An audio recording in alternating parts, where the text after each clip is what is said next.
नमस्ते and welcome. आपका स्वागत है स्टडी आईक्यू के पीसीएस सारथी चैनल में। तो जैसा कि मेरा ट्रेंड रहा है कि मैं आपसे क्वेश्चन जरूर पूछती हूँ क्लास शुरू होने से पहले या इस क्लास में स्पेसिफिकली थोड़े बहुत और क्वेश्चंस पूछ लेते हैं हम क्लास में चलते चलते। लेकिन ये सारी चीजों का उपयोग मैं बार बार बोल रही हूँ कि आप इनको जरूर करिए, क्योंकि ये चीजें या तो आपको अब करनी है या बाद में करनी है। मेहनत अभी करो बाद में करो, करनी तो है ही, ठीक है। तो बेटर ये रहेगा कि आप ये साथ साथ में करते रहे, तो इससे आपको ये नहीं लगेगा कि आपके ऊपर एक साथ बहुत सारा लोड आ गया, ठीक है। तो पिछली क्लास में मैंने कुछ क्वेश्चंस पूछे थे, अगर आपने उनके जवाब नहीं दिए हैं तो वो आप इस सेशन में कमेंट बॉक्स में नीचे लिखेंगे, ठीक है। दूसरी चीज, बहुत से बच्चों का ये डाउट आ रहा था कि मैम ये क्लासेस रेगुलरली होंगी या नहीं होंगी, पूरा कोर्स कवर करवाया जाएगा या नहीं जाएगा। तो पहली चीज मैं आपको क्लियर कर दूं कि ये पूरा कोर्स यहाँ पे कवर करवाया जाएगा। एनवायरमेंट और इकोलॉजी यानी पर्यावरण और पारिस्थितिकी से जो भी रिलेटेड आपका बनता है, चाहे वो स्टैटिक पोर्शन बने चाहे वो करंट अफेयर्स वाला पोर्शन बने, हम दोनों ही चीजें यहाँ पे अच्छी तरीके से कवर करेंगे। और जिस तरीके से आप देख रहे हो कि मैं धीरे धीरे टॉपिक्स को ले रही हूँ, एक एक चीज पढ़ा रही हूँ, उस तरीके से आपको भी समझ में आ रहा होगा। थोड़ा सा लंबा रहेगा लेकिन कोई चीज छूटेगी नहीं, ठीक है। तो आप जिस राज्य से हो उस राज्य का तो आप साथ साथ प्रिपरेशन कर ही रहे हो। जो कॉमन पोर्शन है, जो स्टैटिक पोर्शन है, जो करंट अफेयर्स वाली चीज है, वो हम वैसे भी पढ़ ही रहे हैं, ठीक है। दूसरी चीज, ये लेक्चर्स ऑलमोस्ट डेली रहेंगे, 5 डेज अ वीक हम लोग अभी टारगेट कर रहे हैं। लेकिन अगर आप चाहते हो कि इसकी फ्रीक्वेंसी बढ़ाई जाए या इसकी फ्रीक्वेंसी कम करी जाए, जो भी आपका आउटपुट रहेगा हम उसके हिसाब से इसको थोड़ा सा ऊपर नीचे भी कर सकते हैं। अभी हम लोग यही कर रहे हैं कि हम लोग 5 डेज अ वीक रखें, क्योंकि आपको और कोर्सेज भी पढ़ने होते हैं। मैं आपको कुछ होमवर्क वगैरह भी देती हूँ, तो अगर किसी ने वो डेली लेक्चर्स में नहीं किया है तो एटलीस्ट वो 2 दिन में अपना पूरा इन्फॉर्मेशन इकट्ठा करके वो होमवर्क भी कंप्लीट कर सकते हैं, ठीक है।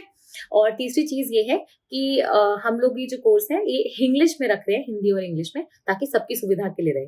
कोई भी इसमें ऐसा नहीं हो कि कोई व्यक्ति सिर्फ लैंग्वेज के बैरियर की वजह से इस कोर्स को ना समझ पाए, ठीक है। कंटेंट मिलना ही पर्यावरण और पारिस्थितिकी के पोर्शन में बहुत मैं कहूंगी बहुत ही ज्यादा टफ काम है, क्योंकि कहीं भी एक साथ इकट्ठा कंटेंट नहीं मिलता है। और अगर मिलता भी है तो चीजें सिस्टमैटिकली अरेंज नहीं होती। यहाँ से कुछ चीजें ले ली, वहां से कुछ चीजें ली, कुछ चीजें ले ली, कुछ यहाँ से टॉपिक्स ले लिए, इस तरीके से लोग कंटेंट बना रहे हैं। तो वो ऐसे आपका पढ़ाई नहीं हो सकता, क्योंकि वो सिस्टमैटिक तरीका नहीं है, ठीक है।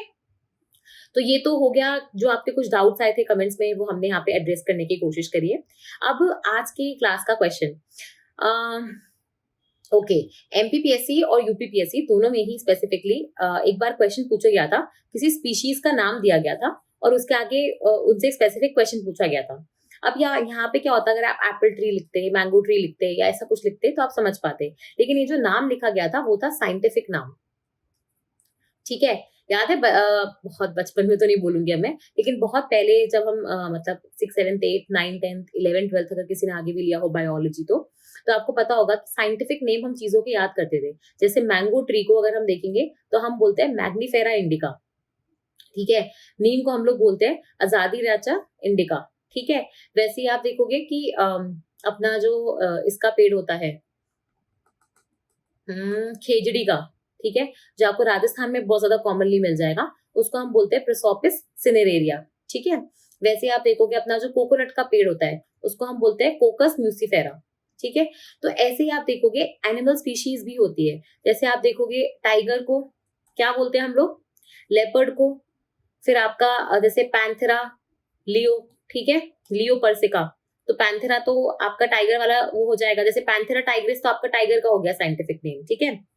पैंथेरा लियो पर्सिका मतलब लायन का हो गया, एशियाटिक लायन का, ठीक है। तो क्योंकि पर्शियन लायन की बात कर रहे हो आप, है ना। तो ऐसे आप देखोगे हर स्पीशीज का कुछ बहुत ही कॉमन एनिमल स्पीशीज हैं, कुछ बहुत ही कॉमन प्लांट स्पीशीज हैं, उनके आपको साइंटिफिक नेम पता होने चाहिए, क्योंकि वो एग्जाम में डायरेक्टली या तो ऑप्शंस में या क्वेश्चंस में पूछे जा रहे हैं, ठीक है। और वो इसलिए पूछे जा रहे हैं क्योंकि ये इतने कॉमन होते हैं। कॉमन कॉमन देखो, एक तो होता है टाइगर, एक होता है पैंथेरा टाइग्रिस, ठीक है। पैंथेरा टाइग्रिस उसका साइंटिफिक नेम है, टाइगर उसका कॉमन नेम है। लेकिन कई बार क्या होता है, कुछ स्पीशीज, कुछ प्लांट्स या एनिमल्स के जो आप देखोगे बहुत ज्यादा फेमस हो जाते हैं, कि जो न्यूज़पेपर्स वगैरह भी होते हैं ना, कई बार उनके साइंटिफिक नेम से ही उनको यूज करना शुरू कर देते हैं, ठीक है। वैसे आपका जो गोडावन है, ग्रेट इंडियन मस्टर्ड है, जैसे वो अभी न्यूज में है, तो उसका आपको साइंटिफिक नेम पता होना चाहिए, ठीक है। जैसे आई थिंक उसका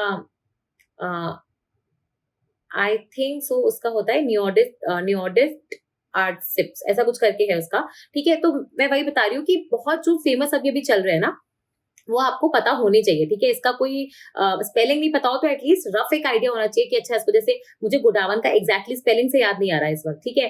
तो आप ये देख सकते हो कि अगर मुझे उसका थोड़ा थोड़ा भी पता होगा तो मैं एटलीस्ट ऑप्शन में, प्रीलिम्स में, देखो मेंस में तो ये सब पूछते नहीं है, प्रीलिम्स में ही हमें निकालना है, और प्रीलिम्स ही आप देखोगे कि मेजर बैरियर होता है, अगर वही क्लियर नहीं होगा तो आगे मेंस और इंटरव्यू कैसे ही जाओगे, तो वहां पे आप देखोगे आपको ये चीजें याद होनी चाहिए, ठीक है। तो यहाँ पे मैं क्या कर रही हूँ, आपको कुछ नाम दे रही हूँ, आप उन चीजों का साइंटिफिक नेम अपनी कॉपी में लिख के रखिए, ठीक है। जैसे कुछ बहुत फेमस स्पीशीज हैं ट्रीज की हैं, जैसे मैंगो हो गया, ठीक है, आपका कोकोनट हो गया, कुछ तो मैंने बता दी है, कुछ आप अपने आप लिखेंगे, ठीक है। मैंगो हो गया, कोकोनट हो गया, नीम हो गया, ठीक है। फिर आपकी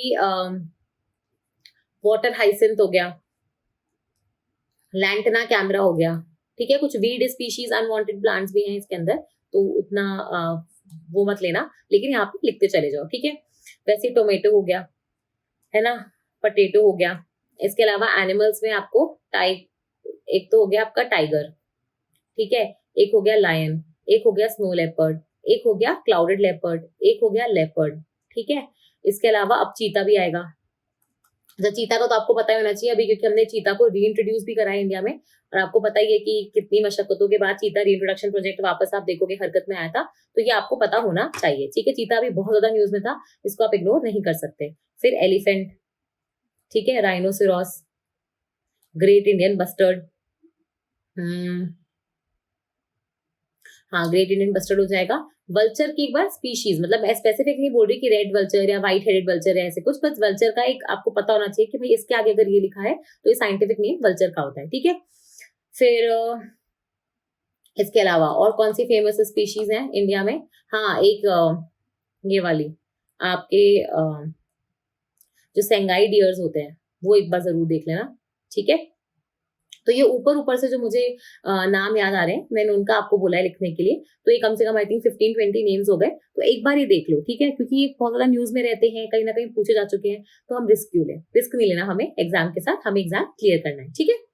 तो ये आपका होमवर्क हो जाएगा, ओके। अब हम चलते हैं अपने आज के टॉपिक्स पे।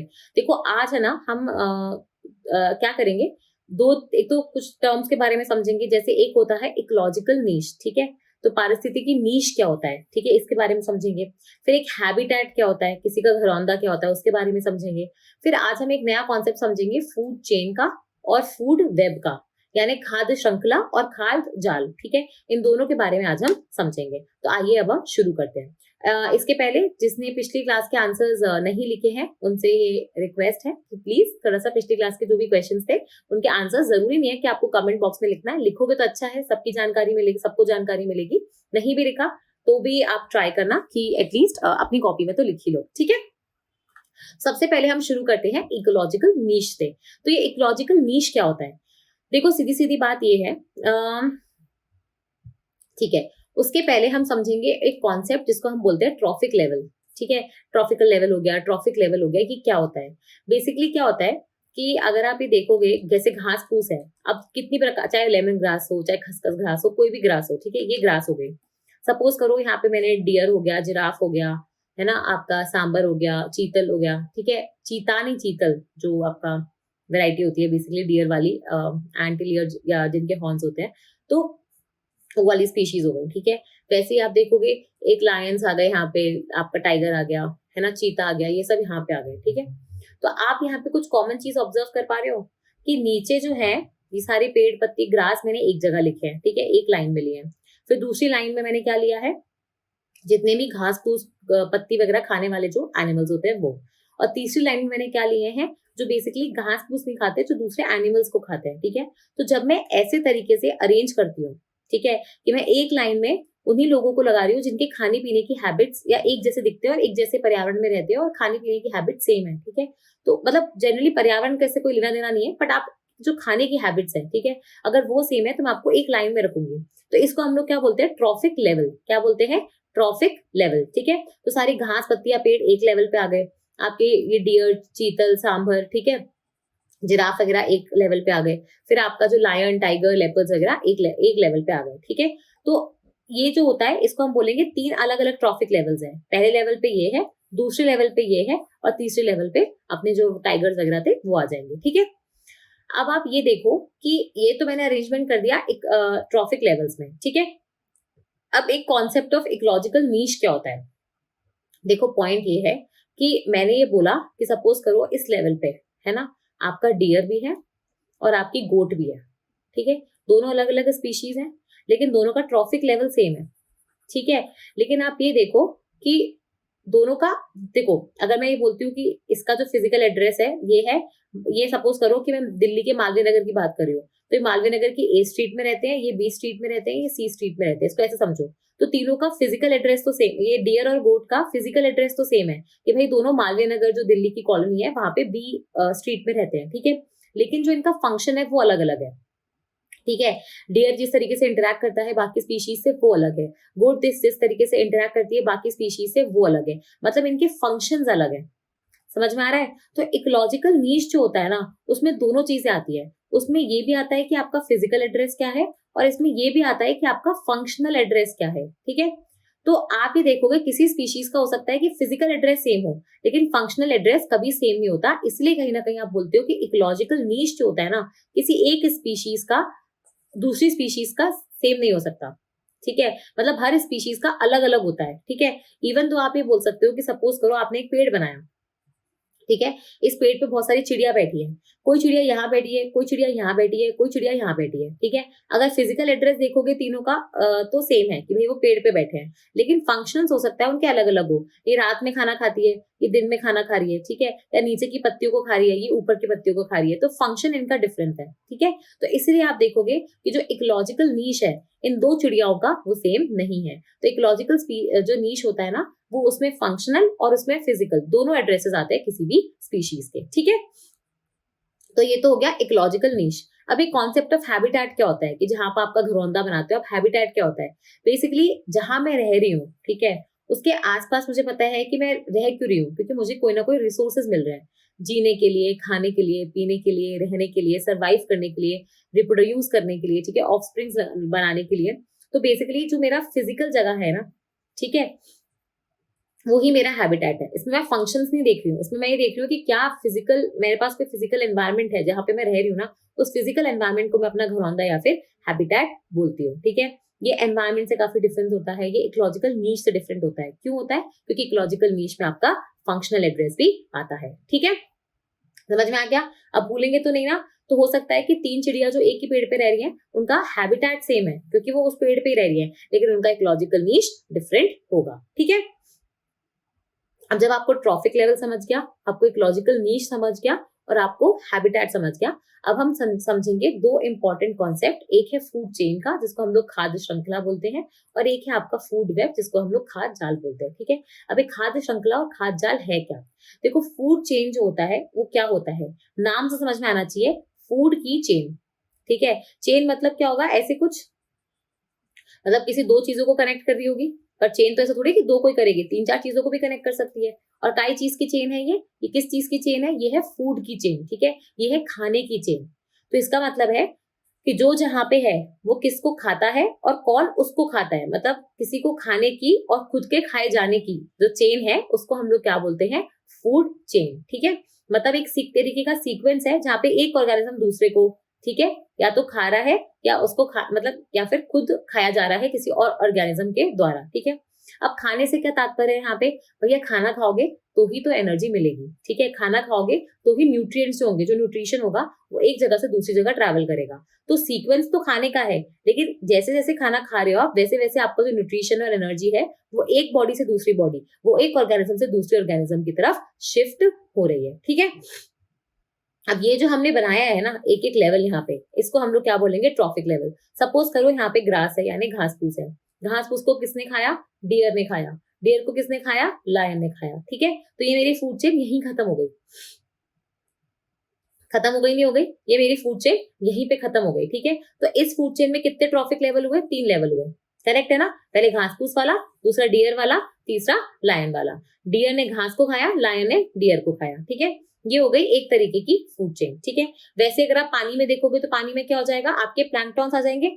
तो पहले हो जाएंगे आपके फाइटोप्लैंक्टॉन्स, क्योंकि खुद का खाना खुद बनाते हैं। इनको कौन खाएंगे? जू प्लैंक्टॉन्स, ठीक है। इनको कौन खाएंगी? कोई फिशेज, ठीक है, small small fishes. Small fish को कौन खा गया? बड़ी वाली कोई शार्क, ठीक है।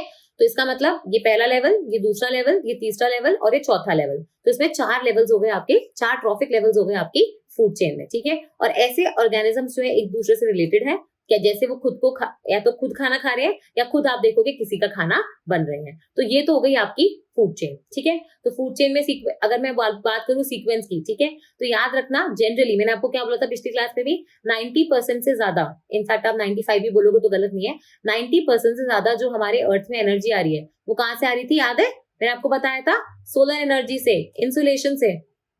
अच्छा, टाइम टू रिवाइज, जरा कमेंट बॉक्स में लिख के बताना हमारे जो एबायोटिक फैक्टर्स थे इकोसिस्टम के, उनके सिर्फ नाम, मैं आपसे उनके फंक्शंस नहीं पूछ रही, उनका डिटेल नहीं पूछ रही, उनके नाम बताओ मुझे, कौन से एबायोटिक फैक्टर्स है, जितने आपको याद आ रहे हैं उतने, ठीक है, चीटिंग नहीं करना, जितने आपको याद आ रहे हैं उतने आप नीचे कमेंट में लिख दो, ठीक है। तो यहाँ कमेंट बॉक्स में लिख दो। तो यहाँ पे आप देखोगे कि जो 90% अपने जो अर्थ है उसमें जो एनर्जी कंज्यूम हो रही थी, ठीक है, जहां से फूड बन रहा है, शुरुआत हो रही है, उसके आगे ट्रांसफर हो रहा है, वो कहाँ से हो रही थी, फोटोसिंथेसिस से, करेक्ट है। लेकिन मैंने आपको बोला था कि जो डीप ओशंस होते हैं वहां पे जो कुछ ऑर्गेनिजम्स होते हैं वो बेसिकली कीमोसिंथेसिस पे सर्वाइव करते हैं, ठीक है, जहाँ पे आपके पास सन की एनर्जी नहीं पहुंच रही है लेकिन आप केमिकल एनर्जी से अपना खाना बना रहे हो, ठीक है। तो उसको हम लोग क्या बोलते थे, कीमोसिंथेसिस, ठीक है। तो अगर हम फूड चेन की बात करें तो यहाँ पे जनरली ऐसा क्या होगा 90% केसेस में कि भैया ये आपका सन है, ठीक है, जहां से एनर्जी आती है। ये सन की एनर्जी कौन लेगा, कोई पेड़ पत्तियां लेंगी, ठीक है, कोई पेड़ पत्तियां लेंगी, वो फोटोसिंथेसिस की प्रोसेस से क्या करेंगी, इस एनर्जी को खाने में बदलेंगे, है ना, कार्ब्स वगैरह में बदल देंगे। फिर इसके आगे इस प्लांट मटेरियल को कौन खाता है, कोई हर्बीवोर्स जो होंगे वो इसको खाएंगे, ठीक है। फिर हर्बीवोर्स के बाद इनको कौन खाता है, कार्निवोर्स, करेक्ट है। तो ये आप देख सकते हो, मतलब ये तो प्रोड्यूसर हो गया, सॉरी, ये तो आपका सन एनर्जी सोर्स हो गया, ये आपके प्रोड्यूसर हो गए और ये आपके कंज्यूमर हो गए, ये आपका प्राथमिक उपभोक्ता हो गया, ये आपका द्वितीयक उपभोक्ता हो गया। और ऐसे आपका देखोगे फूड चेन का सीक्वेंस है, उसके ट्रॉफिक लेवल्स एक ऐसे ऐसे चलते हैं, ठीक है। यहाँ पे बस थोड़ा सा मैंने जो पिछली क्लास में आपको पहले भी एक्सप्लेन कर रखा था सन के बारे में कि सन ही अपना मोस्टली सोर्स ऑफ एनर्जी होता है, और एक्सेप्शन मैंने यहाँ पे लिख दिया ऑलरेडी, कीमोसिंथेसिस। सेकंड, हमने प्रोड्यूसर्स के बारे में बात करी थी, ये वो लोग होते हैं या वो ऑर्गेनिजम्स होते हैं, प्लांट भी हो सकते हैं, एनिमल्स भी हो सकते हैं, जनरली प्लांट्स ही होते हैं, जो अपना खाना खुद बना सकते हैं, ये किसी और पे निर्भर नहीं है। ये भले सन की एनर्जी ले रहे हो लेकिन उस सन की एनर्जी को कन्वर्ट करने की क्षमता रखते हैं ताकि खुद की रिक्वायरमेंट जो है खाने की वो खुद ही पूरी कर सके, ठीक है। इनको हम लोग क्या बोलते थे, ऑटोट्रॉफ्स। तो फाइटोप्लैंक्टॉन्स हो गया, एल्गीज हो गया, जितने भी आपके ग्रीन प्लांट्स होंगे, ठीक है, जिनके पास क्लोरोप्लास्ट होगा, वो सारे के सारे प्लांट्स ऑलमोस्ट आप देखोगे फोटोसिंथेसिस कर सकते हैं। वैसे आपका साइनोबैक्टीरिया जो आपका ब्लू ग्रीन एल्गी था। अच्छा, यहाँ इससे मुझे याद आया कि मैंने एक क्वेश्चन दिया था आपको कि साइनोबैक्टीरियाज और एल्गी में क्या फर्क होता है, और मैंने कमेंट्स पढ़े थे तो वहां पे किसी ने लिखा था कि प्रोकैरियोटिक और यूकैरियोटिक, ऐसा अलग अलग लिखा था उन्होंने। देखो वो तो ठीक है जो आपने बताया डिफरेंस, लेकिन इनका जो मेजर डिफरेंस है ना एल्गी और साइनोबैक्टीरिया का, वो मेजर डिफरेंस ये है कि एल्गी और साइनोबैक्टीरिया मतलब इसको ब्लू ग्रीन एल्गी बोलते हैं, ठीक है। तो एल्गी तो बड़ा पोर्शन हो गया और ब्लू ग्रीन एल्गी एक तरीके की और एल्गी हो गई, मतलब एल्गी तो मेजर क्लासिफिकेशन हो गया, जैसे ह्यूमन रेस हो गया, अब ह्यूमन के अंदर एशियंस भी आते हैं, अफ्रीकन भी आते हैं, ऐसे, ठीक है। तो एल्गी एक बड़ी स्पीशीज हो गई, उसके अंदर आप देखोगे एक पूरा किंगडम हो गया, उसके अंदर आप देखोगे एक ब्लू ग्रीन एल्गी उसका सब पार्ट है, ठीक है। पहला डिफरेंस तो ये हो गया।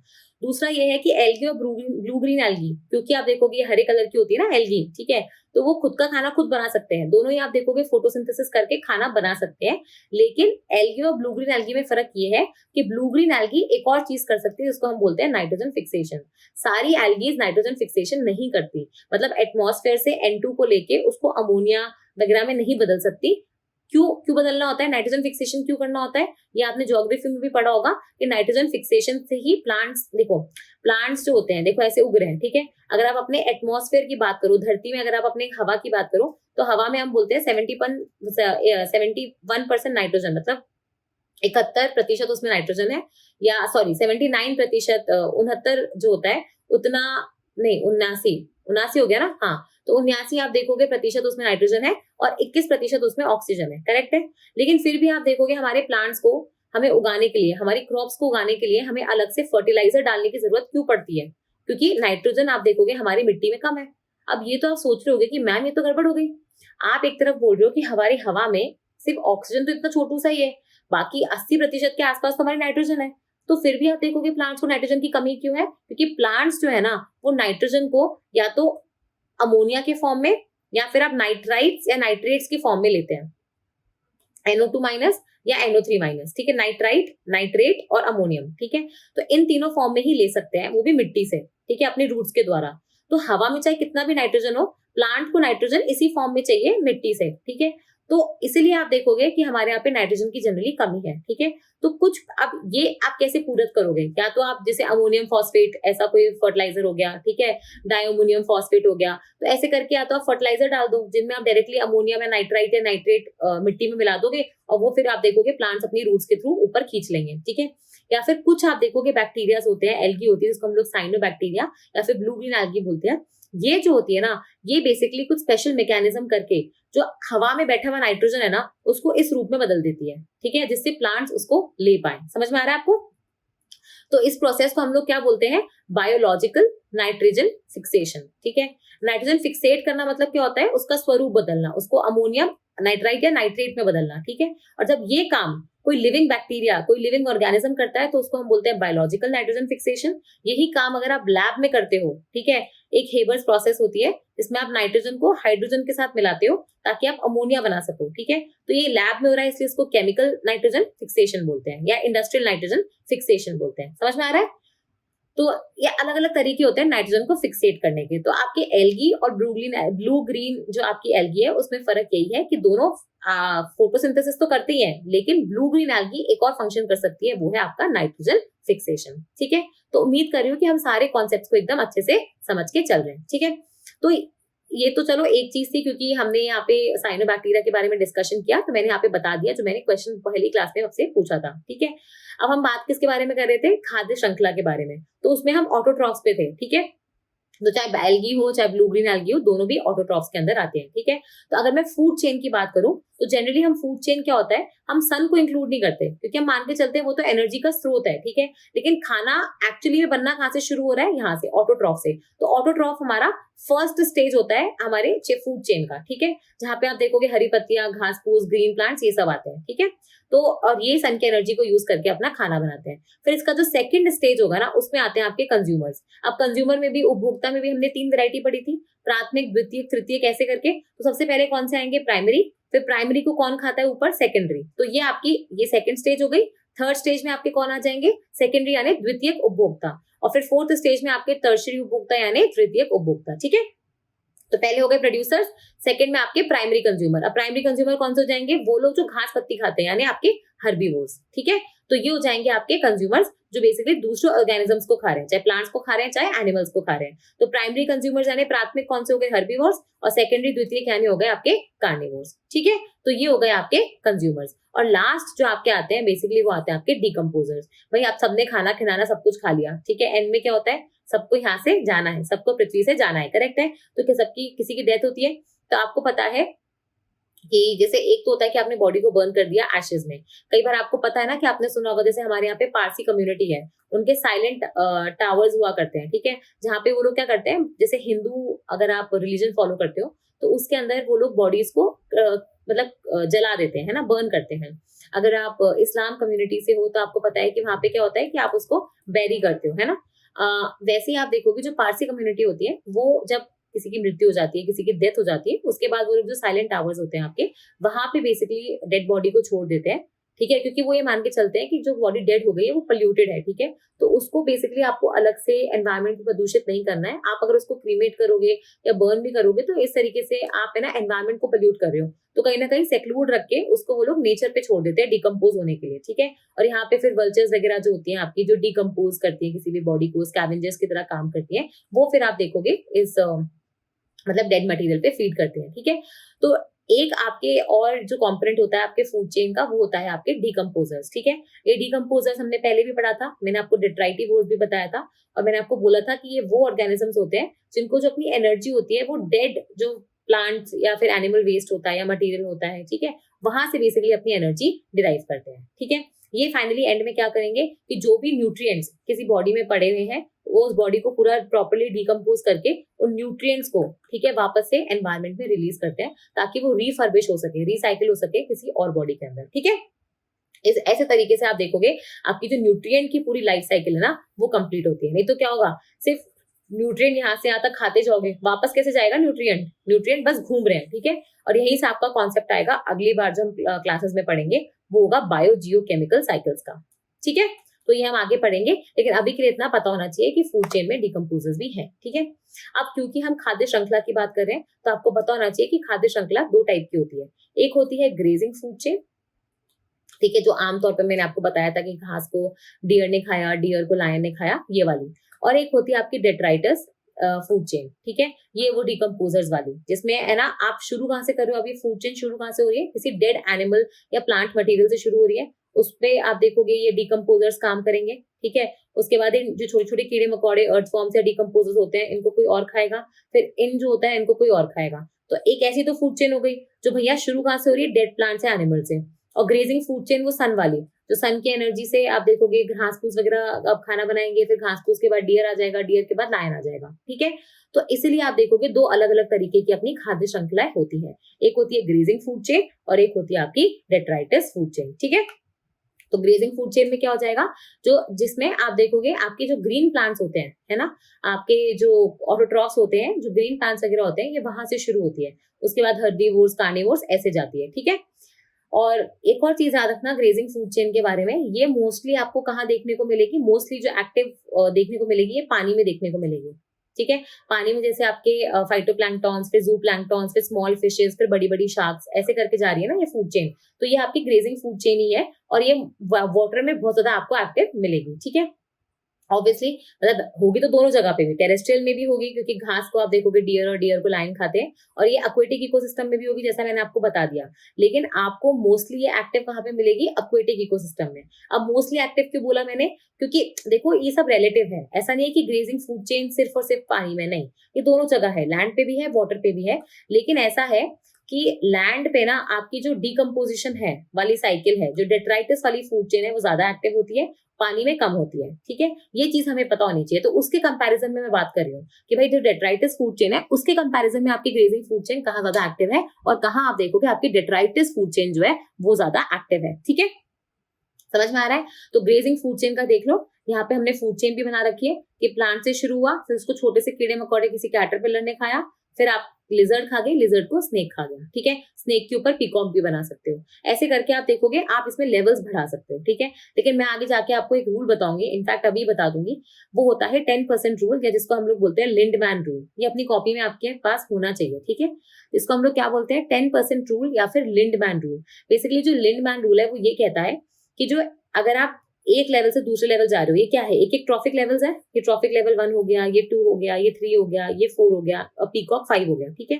तो आप ये देखोगे जैसे जैसे आप अलग अलग ट्रॉफिक लेवल्स पे जाते हो, है ना, हम क्या बोल रहे हैं कि सन की एनर्जी थी, सन की एनर्जी ने फिर प्लांट से एनर्जी बनी, फिर प्लांट की एनर्जी प्लांट को कैटरपिलर ने खाया तो कैटरपिलर के पास एनर्जी गई, लेकिन सबसे ज्यादा एनर्जी अभी भी किसके पास है, सन के पास। तो जैसे जैसे आप ऊपर जा रहे हो फूड चेन में, ठीक है, ये तो ऊपर ही जा रहे हो ना, सन से शुरुआत करी लेकिन ऊपर की तरफ जा रहे हो, स्नेक, फिर आगे पीकॉक की तरफ जा रहे हो, ठीक है। वैसे वैसे एक तो आपकी एनर्जी कम होती जा रही है, ठीक है। सन के पास मैक्सिमम एनर्जी रहती है ना, तो हमेशा ऐसे याद रखना, सन के पास मैक्सिमम एनर्जी है, तो इसलिए आप जैसे जैसे ऊपर जाओगे फूड चेन में वैसे वैसे आपकी एनर्जी कम होती जाएगी। पहली चीज तो याद रहेगी। और दूसरी चीज है कितने अमाउंट से कम हो जाएगी, 90% से, मतलब सिर्फ 10% ही एनर्जी आगे ट्रांसफर होती है। तो अगर सन के पास 1000 जूल एनर्जी है, तो प्लांट्स के पास पहुंची सिर्फ 10 जूल, सॉरी 10% इसका, यानी 100 जूल। फिर आपके कैटरपिलर के पास पहुंची 10 जूल, ठीक है। फिर जो लेजर्ड होती है उसके पास पहुंची 1 जूल, स्नेक के पास कितनी पहुंची 0.1 जूल, और पीकॉक के पास कितनी पहुंची 0.01 जूल। आप ये देख रहे हो, मतलब जैसे जैसे आप ट्रॉफिक लेवल्स बढ़ाते जा रहे हो, वैसे वैसे आप देखोगे जो ऊपर वाले ट्रॉफिक लेवल्स है ना, वहां पे बहुत ही कम एनर्जी पहुंच रही है। जब एनर्जी पहुंचेगी ही कम, तो उसमें उनको खुद को सर्वाइव करना है, उनको खुद को खाना पीना भी है, खुद का रोजमर्रा की जिंदगी भी चलाना है। समझ में आ रहा है आपको। तो आप ही देख रहे हो कि एनर्जी कम होती चली जा रही है, ठीक है। तो इसलिए मैं बता रही हूँ आपको कि जनरली आप देखोगे कि फूड चेन वगैरह में 7 या 8 लेवल से ऊपर नहीं होते हैं। ये आपका पीसीएस का ही क्वेश्चन था, प्रीलिम्स का, ठीक है। और वो वहां पे क्या आपको बताना था कि जो 10% रूल होता है ना, उसकी वजह से कहीं ना कहीं हम देख सकते हैं जो हमारी फूड चेन है उसमें नंबर ऑफ ट्रॉफिक लेवल्स कहाँ पे आके खत्म हो जाते हैं, जनरली 7 या 8 पे। इससे ज्यादा ट्रॉफिक लेवल्स नहीं आ पाते हैं। क्यों? क्योंकि आप देखोगे एनर्जी जैसे जैसे आप ऊपर की तरफ जा रहे हो वैसे वैसे कम होती चली जा रही है, ठीक है। तो ये याद रहेगा हमें। तो इसलिए आप देखोगे कभी आपसे कोई पूछे कि फूड चेन में कितने लेवल्स हो सकते हैं, तो इन्फिनाइट नहीं बोलेंगे। मोस्टली 7 या 8 तक ही आप देखोगे जो नेचर में आपको फूड चेन देखने को मिलती है, वो 7 या 8 से ऊपर नहीं जाती, ठीक है। 7 या 8 पे जाके खत्म हो जाती है। क्यों? देखो हम 5वें पे पीकॉक पे पहुंचे, कितनी एनर्जी आ रही है 0.01, है ना। छठे पे जाओगे तो 0.001, सातवें पे जाओगे 0.0001 और आठवें पे जाओगे 0.00001। तो मतलब आप देख रहे हो आठवें तक तो एनर्जी बची नहीं, तो क्या और आप ऊपर की तरफ जा रहे हो तो साइज बढ़ता जा रहा है, तो एनर्जी की रिक्वायरमेंट तो और ज्यादा बढ़ती जा रही है, लेकिन एनर्जी आ कम रही है, तो कैसे सर्वाइव कर पाओगे, नहीं कर पाओगे। ठीक है, तो ये तो हो गया आपके फूड चेन में क्यों इतने कम लेवल्स हैं। ठीक है, अब चूंकि हम खाद्य श्रृंखला की बात कर रहे हैं, तो उसमें ग्रेजिंग फूड चेन हो गया एक तो, ठीक है, और एक डेट्राइटस। अब ग्रेजिंग में भी दो तरीके के हो गया, एक जो लैंड पे यानी टेरेस्ट्रियल उसमें इकोसिस्टम में मिलता है, और एक आपका एक्वेटिक वाला। यहाँ पे देखो फाइटोप्लैंक्टॉन्स, फिर जू प्लैंक्टॉन्स, फिर फिशेस और फिर पेलिकन्स। ये वाला आपका क्वेश्चन पूछा गया था आपके फिल्म्स में। ठीक है, कि पेलिकन्स जो थे, अब बहुत सारे लोगों को ये पता नहीं था कि पेलिकन होते क्या है। ठीक है, तो उनको लगा कहीं पेलिकन फिश में आएगा, पेलिकन ऊपर आएगा फिश से, तो इस वजह से आप देखोगे बहुत सारे लोगों के आंसर गलत हो गए थे। इसलिए मैं बोल रही हूँ, जैसे आपको अब पेलिकन्स पता है, आपको कैसे पता होता, अगर आपने सुना होगा कि हमारे यहाँ पे कोलेरू लेक है जो आंध्र प्रदेश के पास है, वहां पे ग्रेट, जैसे अपना हॉर्नबिल फेस्टिवल होता है ना नागालैंड में, ठीक है, वो आई थिंक 1 से 10 दिसंबर के बीच में, वैसे अपना ग्रेट पेलिकन फेस्टिवल भी होता है। ठीक है, इसका आई थिंक कोलेरू लेक पे होता है, वो आंध्र प्रदेश के पास। तो पेलिकन्स क्या होते हैं, ये वो माइग्रेटरी बर्ड्स वगैरह होती हैं जो बेसिकली आती हैं। तो अगर आपको इतना भी पता होता तो आप इजीली इसको फिश के ऊपर रख देते, है ना। तो कई बार क्या होता है करंट अफेयर्स में, जैसे हम जो ऐसे ऐसे उड़ते उड़ते नाम पढ़ लेते हैं ना, उड़ते हुए तीर ले लेते हैं, वो कई बार आप देखोगे हमारे उसमें एग्जाम में फिट बैठ जाते हैं। ठीक है, तो ये तो थी आपकी ग्रेजिंग फूड चेन। अब आएगी आपकी detritus food chain. Detritus food chain मतलब जो आपके शुरुआत में ही जो आपकी डेड या तो फूल पत्तियां हो गई, या आप देखोगे कोई एनिमल के पार्ट्स या प्लांट्स वगैरह पार्ट्स हो गए, तो वहां से आप देखोगे ये शुरू होती है। तो इनको कौन खाएगा, आपके डिकम्पोजर्स हो गए। ठीक है, जैसे आपका वुडलाइस हो गया, अर्थवॉर्म्स हो गए, कुछ फंजाई या बैक्टीरिया वगैरह हो गए, वो खाएंगे। अब इनको कौन खाएंगे, चिड़िया वगैरह खाएगी। फिर चिड़िया को हो सकता है कि कोई और आप देखोगे बड़ा ऑर्गेनिज्म खा जाए, है ना। तो ऐसे करके आपकी फूड चेन चलेगी। ठीक है, लेकिन ये शुरुआत कहाँ से हो रही है इसकी, कोई डेड ऑर्गेनिक मटेरियल से हो रही है, चाहे वो प्लांट हो चाहे वो एनिमल। इसलिए बेसिकली इसको हम लोग क्या बोलते हैं, डेट्राइटस फूड चेन। ठीक है, तो आपको फर्क समझ में आ गया दो फूड चेन के बीच में, ग्रेजिंग और डेट्राइटस, क्या क्या फर्क है। ग्रेजिंग वाली कहां से शुरू हो रही है, लिविंग कोई ऑर्गेनिज्म से, और डेट्राइटस वाली कहां से शुरू हो रही है, कोई नॉन लिविंग ऑर्गेनिज्म से। ठीक है, तो ये तो थी आपकी खाद्य श्रृंखला यानी फूड चेन। अब आप मुझे एक बात बताओ कि अगर आप नेचर की बात करते हो, है ना, तो नेचर में क्या प्रॉब्लम है भाई। नेचर में क्या चिड़िया, मतलब आप इसको देखो, इस वाली फूड चेन को देखो, कोई भी देख लो, जैसे आपने ग्रेजिंग फूड चेन देखी, तो आपको लगता है कि ये जो थ्रश है ये सिर्फ कैटरपिलर को ही खाएगा, मतलब और कोई कीड़े मकोड़े नहीं है खाने के लिए। अब हो सकता है कि वो कीड़े मकोड़े ने कैबेज ना खाया हो, उसने कोई ब्रिंजल खाया हो। समझ में आ रहा है आपको, कहने का मतलब ये है कि मैंने तो ये ट्रॉफिक लेवल्स बनाए थे, लेकिन हर ट्रॉफिक लेवल पे किसी किसी भी पर्टिकुलर इंसेक्ट और या ऑर्गेनिज्म के पास और भी बहुत सारे ऑप्शंस होते हैं। इसका मतलब है कि कैटरपिलर हो गया, वो सिर्फ एक फूड चेन का पार्ट नहीं है। अगर मैं नेचर की बात करूं, हम क्योंकि पढ़ाई करते हैं तो हम एक फूड चेन बना के पढ़ाई करना चाहते हैं, लेकिन नेचर में अगर मैं बात करूं, पर्यावरण में अगर मैं बात करूं, आपसे प्रकृति में अगर मैं बात करूं, तो ऐसा नहीं है कि कैटरपिलर सिर्फ कैबेज को खाएगा और थ्रश ही कैटरपिलर को खाएगी। भाई कैटरपिलर को भी और 2-3 चीजें खा सकते हैं, और कैटरपिलर खुद भी आप देखोगे 2-3 चीजों को और खा सकता है। तो ऐसे करके हो सकता है एक और फूड चेन बन रही हो, ऐसे करके एक और फूड चेन बन रही हो, है ना। उसका भी हो सकता है कि वो यही कैटरपिलर पार्ट हो। समझ में आ रहा है। तो चूंकि आप देखोगे प्रकृति में सिर्फ एक फूड चेन एग्जिस्ट नहीं करती है, ठीक है, और ना ही आप देखोगे एक ट्रॉफिक लेवल पे सिर्फ एक ही तरीका होता है खुद को या तो खाने का या फिर खुद को खिलाने का। तो इसीलिए आप देखोगे नेचर में क्या एग्जिस्ट करता है, फूड वेब, जिसको हम लोग क्या बोलते हैं, खाद्य जाल। ठीक है, मतलब जब बहुत सारी फूड चेन्स जो होती हैं आपस में इंटरकनेक्टेड होती हैं, तो ये जो एक नेटवर्क बन रहा है ना बहुत सारी फूड चेन का, ठीक है, इसी को हम लोग क्या बोलते हैं, खाद्य का जाल यानी फूड वेब। ठीक है, मतलब फूड चेन में तो हम बता रहे हैं कि बस एक ही तरीका है जिस तरीके से आप या तो खाना खा सकते हो या खुद किसी का खाना बन सकते हो। एक ही तरीका है जैसे आप न्यूट्रिशन या एनर्जी एक ट्रॉफिक लेवल से दूसरे लेवल तक मतलब पहुंचा सकते हो। लेकिन फूड वेब जो है वो ये बता रहा है कि सपोज आपको यहाँ से यहाँ जाना है, आप ऐसे भी जा सकते हो, ये पहली फूड चेन हो गई, ऐसे भी जा सकते हो, ये दूसरे टाइप की फूड चेन हो गई, ऐसे भी जा सकते हो, ये तीसरे टाइप की फूड चेन हो गई। एग्जाम्पल देखो, यहाँ पे ग्रास है, ठीक है, यहाँ पे बीच में हो गया आपका ग्रास हॉपर, सपोज हो गई यहाँ पे बर्ड। ठीक है, वैसे ही आप हो सकता है कि यहाँ पे ग्रास हॉपर ना खा के कोई इंसेक्ट हो गया दूसरा, वो खा लिया, यहाँ पे कैटरपिलर आ गया। ठीक है, तो ऐसे करके आप देख रहे हो कितनी पॉसिबिलिटीज बन रही है, अपने ग्रास से बर्ड तक जाने के लिए ही कितनी सारी पॉसिबिलिटीज बन रही है। तो ये जो पॉसिबिलिटी है, वे जितनी पॉसिबिलिटी एग्जिस्ट कर सकती है एनर्जी या न्यूट्रिशन को एक ऑर्गेनिज्म से दूसरे ऑर्गेनिज्म, एक ट्रॉफिक लेवल से दूसरे ट्रॉफिक लेवल पहुंचाने के लिए, उसको हम लोग क्या बोलते हैं, फूड वेब यानी खाद्य जाल। ठीक है, समझ में आ गया। एक तो ये चीज हो गई। दूसरी चीज आपको मैं बताना चाहती हूँ कि फूड वेब और फूड चेन में कॉम्प्लेक्स कौन सी चीज होगी। ऑब्वियसली आप बोलोगे मैम फूड वेब, क्योंकि इसके अंदर कितने सारे आप देखोगे ऐसे मतलब जाल जाल जाल से बन रहे हैं, कितनी सारी लाइनें आ रही हैं। फूड चेन में तो आपने यहाँ से शुरू किया, यहाँ पे खत्म कर दिया, तो ये तो एक स्ट्रेट लाइन में चल रहा है। लेकिन फूड वेब क्या हो रहा है, इसमें बहुत सारे आप देखोगे पॉसिबिलिटीज हैं। तो फूड वेब आपके फूड चेन से ज्यादा कॉम्प्लेक्स होता है, पहला डिफरेंस। दूसरा, नेचर में या प्रकृति में आपको फूड चेन नहीं मिलता, आपको फूड वेब मिलता है। तीसरी चीज क्या होता है, फूड चेन में प्रॉब्लम क्या थी कि जो आपके डिकम्पोजर्स वगैरह थे ना, जैसे मैंने घास बना दी, फिर घास से मैंने कुछ और बना दिया, ग्रास ऑपर बना दिया, ग्रास ऑपर से बर्ड बना दी, लेकिन इस पूरी फीड चेन में क्योंकि ग्रेजिंग फूड चेन थी तो मेरे पास डिकम्पोजर्स रखने की जगह नहीं थी। तो ये एक आप देख सकते हो कहीं ना कहीं लिमिटेशन है। पांचवी चीज क्या है, आप ये सोचो, मैं आपको एग्जाम्पल देती हूँ यहाँ पे, ठीक है। एक तो मैंने ये बना दिया कि भाई कैटरपिलर है, कैबेज है और थ्रश है, ठीक है। एक मैंने ये बना दिया, ये कैबेज थी, ठीक है। कैबेज को एक बहुत ही स्मॉल इंसेक्ट ने खाया, उस स्मॉल इंसेक्ट को कैटरपिलर ने खाया और फिर कैटरपिलर को थ्रश ने खाया। तो यहाँ पे अगर आप देखोगे तो ये पहला ट्रॉफिक लेवल है, ये दूसरा ट्रॉफिक लेवल है, ये तीसरा ट्रॉफिक लेवल है। करेक्ट है या नहीं है इस वाली फूड चेन में? लेकिन इस वाली फूड चेन में देखोगे तो पहला ट्रॉफिक लेवल कैबेज है, दूसरा ट्रॉफिक लेवल ये स्मॉल इंसेक्ट है, छोटा मोटा जो कीड़ा था, तीसरा ट्रॉफिक लेवल है कैटरपिलर और चौथा है आपका थ्रश। तो एक ही कैटरपिलर एक फूड चेन में किसी और ट्रॉफिक लेवल पे है, दूसरी फूड चेन में किसी और ट्रॉफिक लेवल पे है। समझ में आ रहा है? ये मैं आपको लिमिटेशंस बता रही हूँ आपके फूड चेन और फूड वेब वाले चीजों के, ठीक है। एक तो पहले मैंने आपको डिफरेंस बताया, अब मैं आपको बता रही हूँ कि इसमें लिमिटेशंस क्या है। कि एक तो फूड चेन में डिकम्पोजर्स कहीं फिट नहीं बैठ रहे हैं अगर आप ग्रेजिंग फूड चेन की बात कर रहे हो। दूसरा कि भाई एक ही जो ऑर्गेनिज्म है हो सकता है वो अलग अलग ट्रॉफिक लेवल्स पे अलग अलग फूड चेन में, लेकिन वो आप कहीं बैठा नहीं पा रहे हो, ठीक है। और तीसरी चीज ये है कि फूड चेन में आप सिर्फ ये बता रहे हो कि कौन किसको खा रहा है, आपको नंबर या क्वांटिटी से कोई लेना देना नहीं है। भाई यहाँ पे 100 किलो गोभी है या 1 किलो गोभी, कोई फर्क नहीं पड़ता क्योंकि आपकी फूड चेन वैसे ही चल रही है। तो यहाँ पे क्वांटिटी जो होती है ना किसी ऑर्गेनिज्म की, वो आप देखोगे इसमें पिक्चर में नहीं आ रही है। तो ये कुछ लिमिटेशंस है आपके फूड चेन या फूड वेब वाले पूरे सिस्टम की, ठीक है।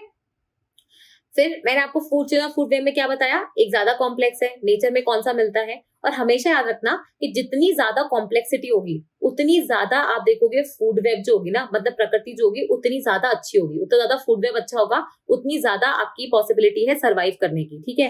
कहने का मतलब क्या है, देखो फूड चेन सपोज करो आप ये वाली फूड चेन ले रहे हो, ठीक है। इसमें आप ये बोल रहे हो कि भाई जो कैबेज की अपनी गोभी की पत्तियां है वो कैटरपिलर खाएगा, कैटरपिलर जो है सॉरी थ्रश जो है वो कैटरपिलर को खाएगा।